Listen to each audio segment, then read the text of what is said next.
হবে। কিন্তু রোজা, তুমি ক্লাসে রুকসানার সাথে এমন আচরণ না করলেও পারতে।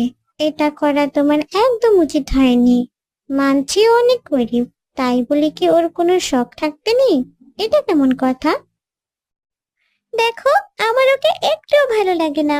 ওর কথা বাদ দাও, তুমি অন্য কথা বলো তো রাদিয়া জান্নাত।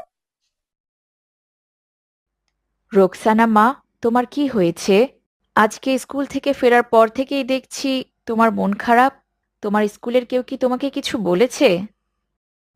না মা, তেমন কিছুই নয়।